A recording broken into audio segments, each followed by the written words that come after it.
Alors, au cœur de cette approche, on voit quand même qu'il y a les situations professionnelles significatives. Alors, nous allons demander à Madame Benoît de nous expliquer comment cela se traduit dans l'enseignement, cette approche avec les situations professionnelles significatives, comment on les utilise concrètement. D'accord, donc les situations professionnelles significatives, il faut déjà regarder d'où elles viennent. Et en fait, ces situations professionnelles significatives, elles viennent d'enquêtes qui sont réalisées auprès des professionnels. L'ensemble des situations qui sont les éléments qui sont, je dirais, emblématiques du métier, sont compilés au sein ou sont regroupés, ça serait plus juste comme terme, sont regroupés au sein de champs de compétences.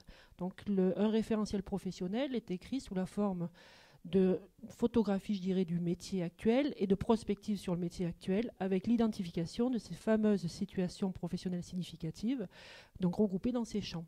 Alors comment ça s'articule avec la formation? À partir des situations professionnelles significatives, donc on va dire situations emblématiques, est décliné le référentiel de certification, puis le référentiel professionnel. Mais ce qui est bien au cœur de tout ça, c'est quel est le métier auquel on veut former, donc avec les situations professionnelles significatives, pour voir quelles sont les capacités que l'on doit certifier.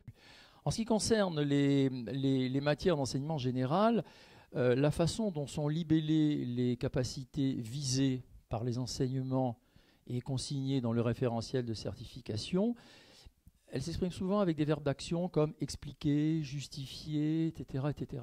Et ceci, évidemment, aide à la construction de l'individu.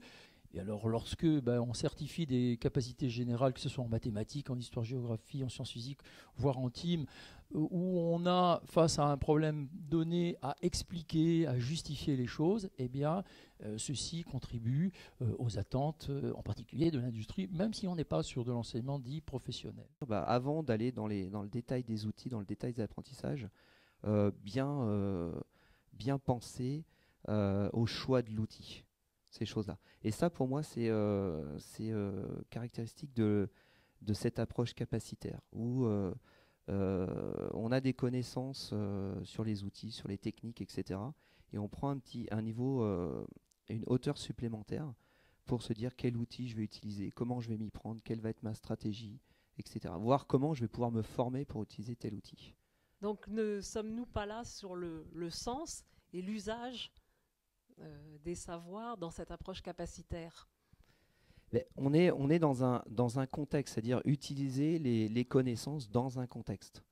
Et le contexte, c'est pas un contexte préformaté où c'est le devoir sur Excel donc, ou sur le tableur, donc je vais utiliser le tableur. Non, c'est j'ai telle mission à réaliser, j'ai tel projet, je mélange toutes les matières, je fais appel à du français, je fais appel à des techniques de communication, je fais appel à un petit peu d'informatique, à des calculs, etc. Parce que j'ai un projet à gérer. Et donc toutes les frontières entre les matières vont tomber à ce moment-là et l'élève va convoquer en fait toutes ces notions, toutes ces connaissances qu'il a apprises à droite à gauche. Peut-être, Monsieur Druchot, vous pouvez nous dire quelques mots sur cette importance aussi de penser les situations dans leur globalité. Oui, je partage complètement cette approche qui consiste et qui se rapproche et qui est proche de la réalité en fait, qui consiste à mettre en situation, en mode projet, et de laisser le choix et des formes d'intelligence se développer pour optimiser la réalisation, enfin optimiser ses capacités et au final ses compétences à réaliser tel projet.